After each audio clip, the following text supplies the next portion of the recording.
నాకు మాట్లాడే అవకాశం ఇవ్వు. నేను చెప్పేది విను. జయంతి ప్లీజ్ ప్లీజ్. నన్ను ముట్టుకోవద్దు. కృష్ణ హాస్పిటల్కి వచ్చాడు. జయంతి అరిచి గోల చేసేసరికి సెక్యూరిటీ బయటికి గంటేశారు. నా జయంతిని నేను కాపాడుకుంటాను. నీ నీడ కూడా తన మీద పడనివ్వను కృష్ణప్రసాద్. డిశ్చార్జ్ అయ్యాక ఎక్కడికి వెళ్తావు? ఆ ఇంటికిగా. ఇక జన్మలో ఆ ఇంటికి వెళ్తానా? ఒంటరిగా ఎక్కడో ఉండాల్సిన కర్మ నీకేంటి జే?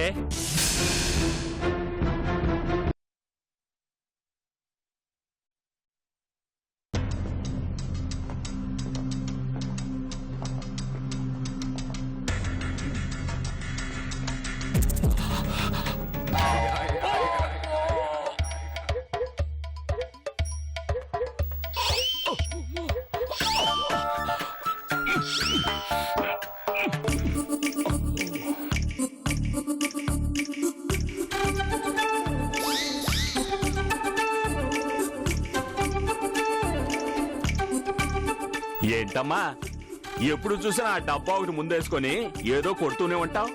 ముందు అది పక్కన పెట్టి నేను చెప్పేది వింటావా? నువ్వేం చెప్తావో నాకు తెలుసు మావయ్య. గుడికి ఏదో చేశాను అంటావు, మళ్ళీ డబ్బులు కావాలి అంటావు. దానికి నన్ను అడగడం ఎందుకు? మహేంద్రని అడిగి ఎంత కావాలో తీసుకో. అదేంటమ్మా, నేను డబ్బుల కోసం వస్తానమ్మా. డబ్బుదేముందమ్మా, కుక్కన్నంతే రాలుతాయి. కొన్ని మంచి మంచి విషయాలు నాలాంటి వాడిని అడిగితే తెలుస్తాయి. ఇప్పుడు నీకు బ్రహ్మాండమైన విషయం చెప్తాను. నాకేమిస్తావో చెప్పు. ముందు విషయం ఏంటో చెప్పు. ఆ రోజు కోర్టులో DNA టెస్ట్ రిపోర్ట్ రాగానే జడ్జి గారు తీర్పియగానే మీ నాన్న పెళ్ళం స్పృహ తప్పి పడిపోయిందా? ఎవరు? జయంత? ఆవిడే. ఆవిడ గారిని ఈ రోజు హాస్పిటల్ నుంచి పంపించారంట.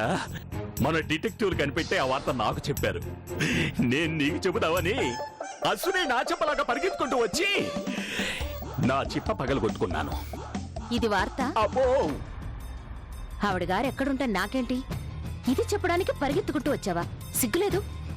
దీనికి డిటెక్టివ్లు అవసరం లేదు. హాస్పిటల్లో ఏ నర్సును అడిగినా వాళ్ళు చెప్తారు.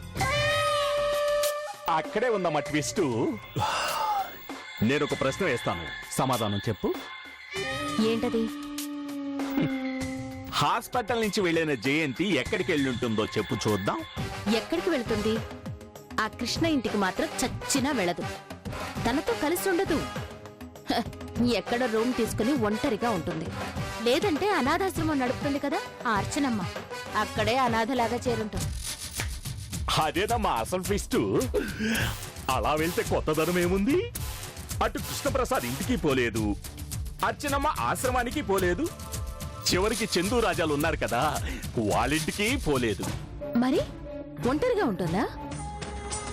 జంటగా ఇంకో మనిషిని తోడు తెచ్చుకుందట. ఇంకో మనిషా? ఎవరు? ఎవరో నవీన్ అని అమెరికా నుంచి వచ్చాడట. జయంతి హాస్పిటల్ పాలైనందుకు చాలా కుమిలిపోయాడట. నేను నీకు తోడుంటానని హామీ కూడా ఇచ్చాడంటమ్మా. అంతకంటే ఆశ్చర్యకరమైన విషయం ఏంటంటే ఆ నవీన్ జయంతి కోసం ఒక్క రోజులో ఓ పెద్ద బంగ్లా కూడా కొనేశాడంటమ్మా. అవునా? చూసావా, ఇలాంటి విషయాలు నర్సుకు ఫోన్ చేస్తే చెప్పుద్దా? ఇదే కాదు, నా దగ్గర ఇంకో ముఖ్యమైన రహస్యం ఉంది తెలుసా? ఏంటది? ఆ నవీన్కి జయంతికి మధ్య ఇది వరకు ఎప్పుడో ఒక ప్రేమ కథ నడిచిందట. మీ నాన్నని పెళ్లి చేసుకోముందు ఆ నవీన్నే పెళ్లి చేసుకోవాలనుకుందట. అప్పుడు వెళ్ళిపోయిన మనిషి మళ్ళీ ఇప్పుడు ఎత్తుక్కుంటూ వచ్చాడట. ఓ, అయితే చాలా పెద్ద ఫ్లాష్ బ్యాకే ఉందన్నమాట. మరి ఏమనుకుంటున్నావమ్మా? మరి వాళ్ళిద్దరు కలిసి రేపు ఒకే ఇంట్లో ఉంటుంటే చూసే జనము చెవులు కొరుక్కుంటారు. కొంతమంది చేతగాని దద్దమ్మా అని మొహం మీద అనేసి వెళ్తుంటారు.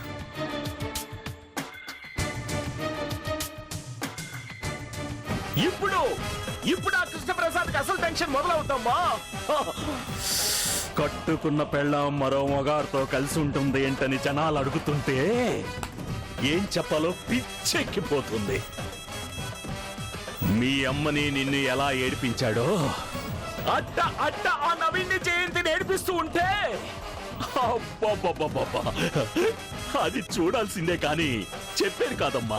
చూస్తాను మావయ్య, ఇంకా ఇంకా చూస్తాను. ఇది ఆరంభం మాత్రమే. ఇంకా వాళ్ళ మధ్యన ఏమేం జరుగుతుందో అంతా తెలుసుకొని నాకు చెప్పు. ఇక నువ్వు చెప్పావు కదమ్మా, రెచ్చిపోతాను. అమ్మా, 1 లక్ష ఎక్కువైనా సరే మొత్తం రాబట్టను.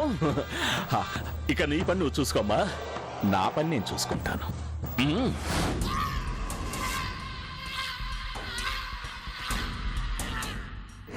Naveen,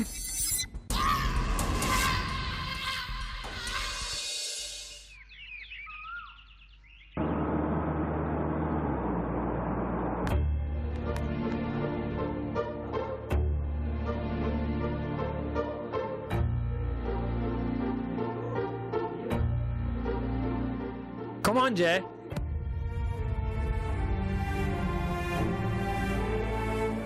This is our palace.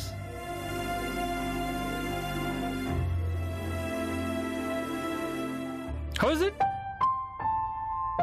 You like it? నీకు నచ్చకపోతే చెప్పు జే, వెంటనే మార్చేద్దాం.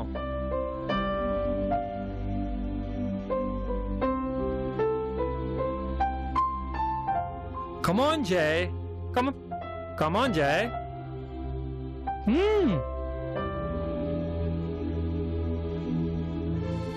How is it? Pada.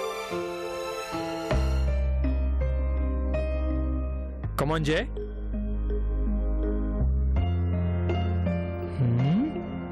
ఒకసారి ఇల్లంతా చూడు, నీ టేస్ట్ కి తగ్గట్టుగానే ఉంది కదా.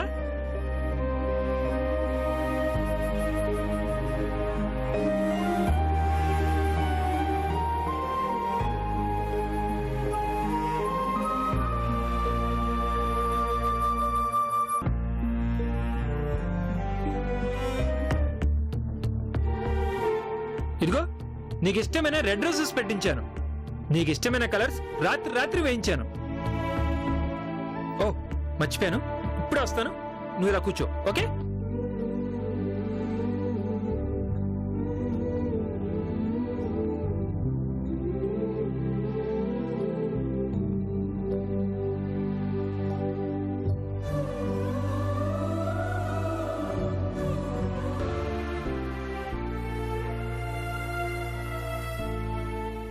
జై, coffee.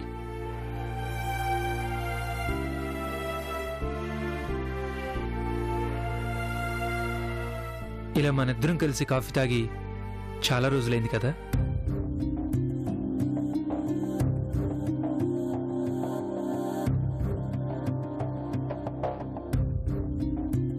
I'm sorry J. Sorry ఎందుకు? నీ లైఫ్ ఇలా అవటానికి నేను కారణమయ్యాను కదా జే, అందుకు. ఆ రోజు నువ్వు కృష్ణప్రసాద్ని ఇష్టపడుతున్నావని తెలిసి నీ మీద గౌరవంతో నేను పక్కకు వెళ్ళిపోయాను. అదే నేను చేసిన పెద్ద మిస్టేక్. నిజంగా నేను ఆ రోజు అడ్డుపడి ఉండుంటే ఈ రోజు నీకు ఈ పరిస్థితి వచ్చిండేది కాదు జే. అసలు ఈ ప్రపంచమే అంత నవీన్. ప్రతి మనిషి తన జీవితాన్ని చాలా బాగా నడిపిస్తున్నాననుకొని పొరపాట్లు చేస్తుంటాడు. నష్టం జరిగాక చేసిన వాటికి బాధపడుతూ ఉంటాడు. చేతిలోని జీవితం జారిపోయాక ఎంత ఫీల్ అయితే మాత్రం ఏం లాభం? అదే తప్పు. జీవితం చేజారిపోతుందని ఎందుకు అనుకోవాలి జే?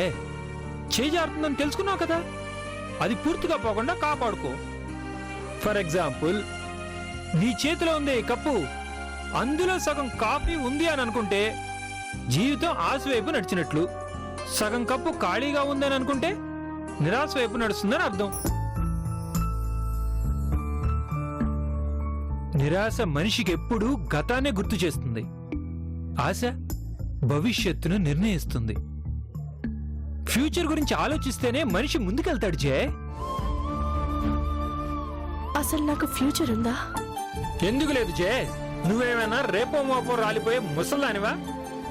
అలాంటి వాళ్ళు కూడా రేపు ఎలా బతకాలా అని ఆలోచిస్తున్నారు. 70 ఏళ్ల తర్వాత కూడా లైఫ్ ని ఎంజాయ్ చేసే వాళ్ళు ఉన్నారో తెలుసా నీకు? మొన్న న్యూస్ లో చూశాను. 80 ఏళ్ల వయసున్న ఒక లేడీ పారాషూట్ తో 3000 అడుగుల ఎత్తు నుంచి జంప్ చేసి సరదా తీర్చుకుంది. That's the spirit. చూడుజే, పరుగు పందెంలో వెనకపడ్డాం కదా అని నీరసిస్తే పరుగు ఆగిపోతుంది. గెలవాలనే పట్టుదల ఉంటే ముందు వెళ్ళేవాడు మనకి శత్రువు అన్న ఫీలింగ్ వస్తుంది. అప్పుడు మనకి ఎక్కడ లేని శక్తి పుట్టుకొస్తుంది. గెలుపు మనల్ని తాగుతుంది. ఇప్పుడు నువ్వు ఆ శక్తిని కూడా తీసుకో. కమాన్ జయ, నీ శక్తి ఏంటో నువ్వు తెలుసుకో. ఏం చేయాలో నువ్వే నిర్ణయించుకో. నా దారి మార్చుకుంటాను. That's a good decision. దానికంటే ముందు నడిచొచ్చిన దారిని మూసేస్తాను.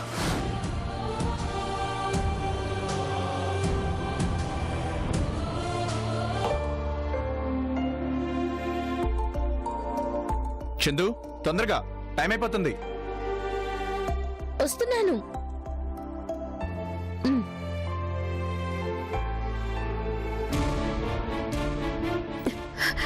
చందు,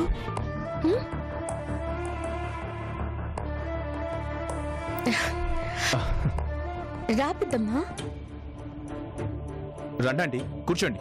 చందు, ఆంటీకి కూడా కాఫీ తీసుకురా. నేను తీరిగ్గా కూర్చుని మాట్లాడడానికి రాలేదు రాజా. మీకు ముఖ్యమైన విషయం చెప్పడానికి వచ్చాను. ముఖ్యమైన విషయమా? ఏంటంటే అది? జయంతిని హాస్పిటల్ నుంచి డిశ్చార్జ్ చేశారు తెలుసా? అవునా? మరి అమ్మ ఎక్కడికి వెళ్ళింది పెద్దమ్మా?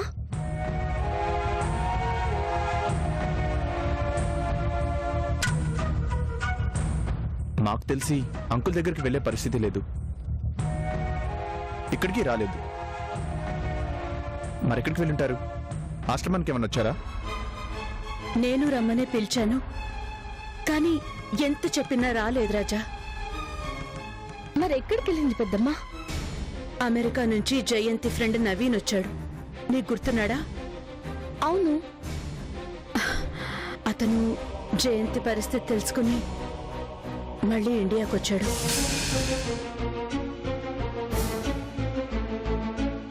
అతని డాక్టర్తో మాట్లాడి డిశ్చార్జ్ చేయించాడు.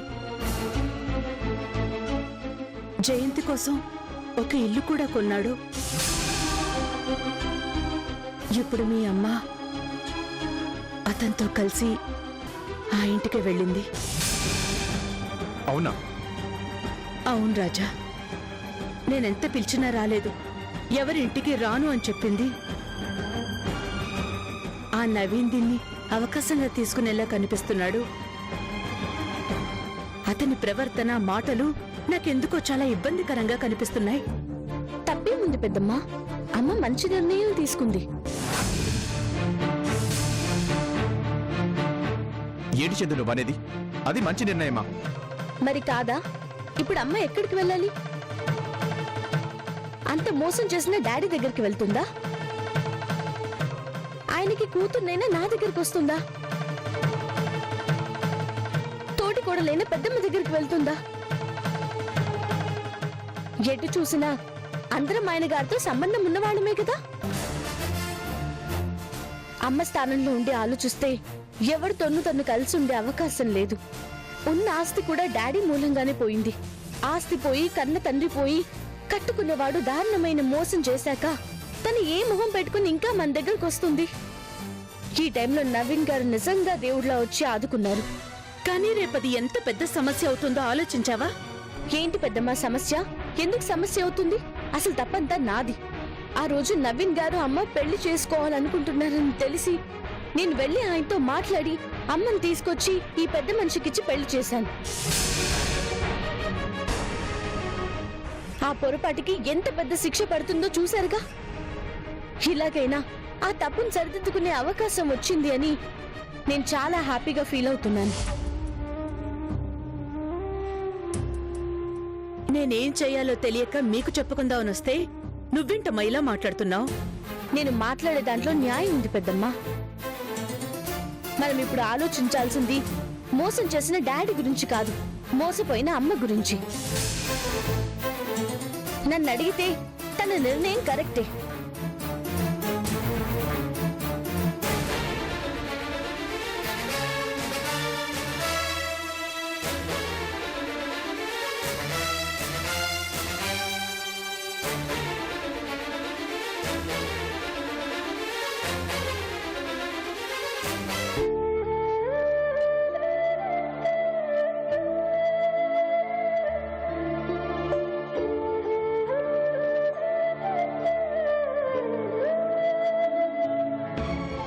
తాగిన మత్తుతో పాటు దుర్మార్గం తలకెక్కి ఉంది కదా.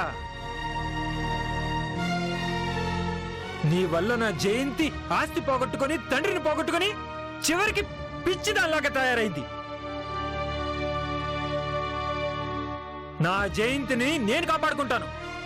నీ నీడ కూడా తన మీద పడనివ్వను కృష్ణప్రసాద్.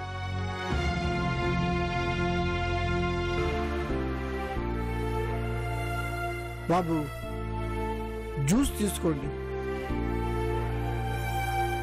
నాకేం వద్దు రామయ్య. వద్దంటే ఎలాగయ్యా?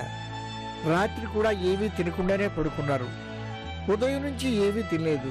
తీసుకోండి బాబు. నాకు ఆకలిగా లేదు. అమ్మాయి గారు మాట్లాడటం లేదని బాధగా ఉందా బాబు? అసలు నన్ను చూస్తేనే కోపంతో ఊగిపోతుంది రామయ్య. ఒక్కసారి తనతో మాట్లాడాలి, కనీసం తన గొంతైనా వినాలి. పోనీ ఒక్కసారి ఫోన్ చేసి మాట్లాడండి బాబు. ఎదురుగా కనబడితే ఆవేశం రావచ్చు, ఫోన్లో అయితే మనిషి కనిపించరు కదా. ఉమ్.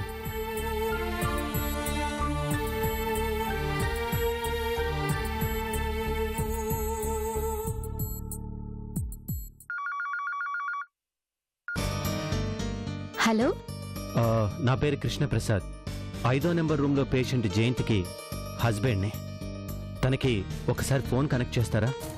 ఆవిడ లేట్ సార్, డిశ్చార్జ్ అయిపోయారు. అవునా? అవునండి. ఎక్కడికి వెళ్ళారు తెలుసా? తెలీదు సార్. ఏమైంది బాబు? జయంతిని డిశ్చార్జ్ చేశారంట రామయ్య. అవునా? మరి తను ఎక్కడికి వెళ్ళిందో తెలియడం లేదు.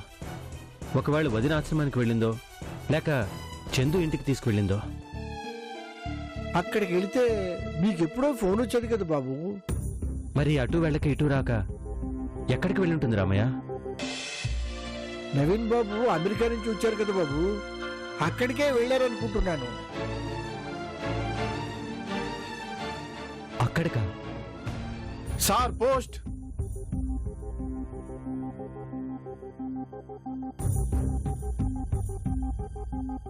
ఇక్కడ సంతకం పెట్టండి.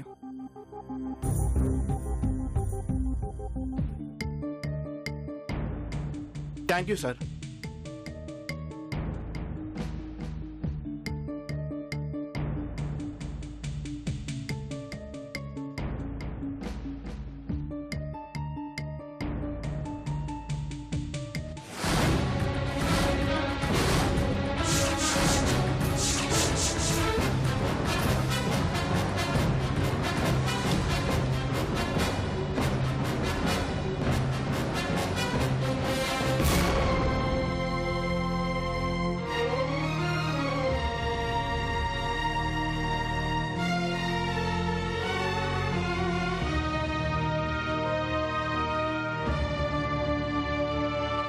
ఏమైంది బాబు? ఏముంది అందులో? చెప్పండి బాబు, మిమ్మల్నే. ఇది లాయర్ నోటీస్ రామయ్య. జయంతి పంపించింది. జయంతమ్మ పంపించిందా? ఏం పంపించింది బాబు? జయంతి నాకు విడాకుల నోటీస్ పంపించింది రామయ్య. ఆ? జయంతి నా నుంచి విడాకులు కోరుకుంటుంది. ఏంటి బాబు ఈ దారుణం? జయంతమ్మ ఇంత తెలివి తక్కువ నిర్ణయం ఎందుకు తీసుకుంది?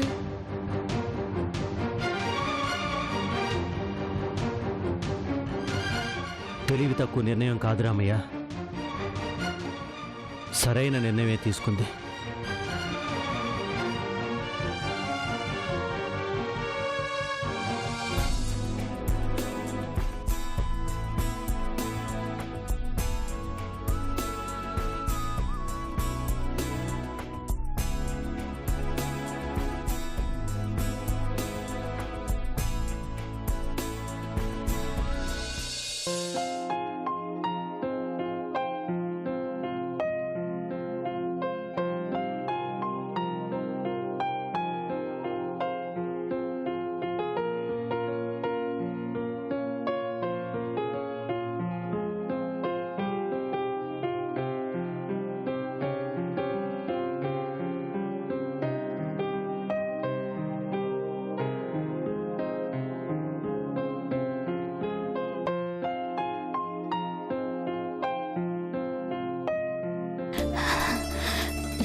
ఏంటమ్మా ఇది?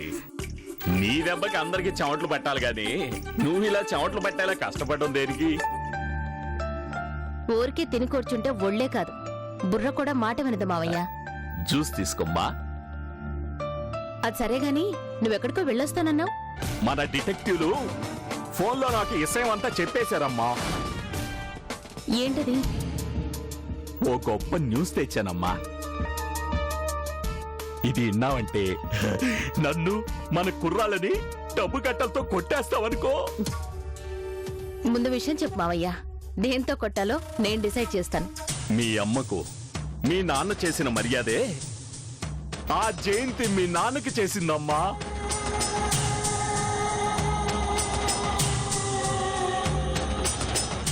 అర్థం కాలేదా? జయంతి మీ నాన్నకు విడాకుల నోటీస్ ఇచ్చిందమ్మా. నిజంగానా?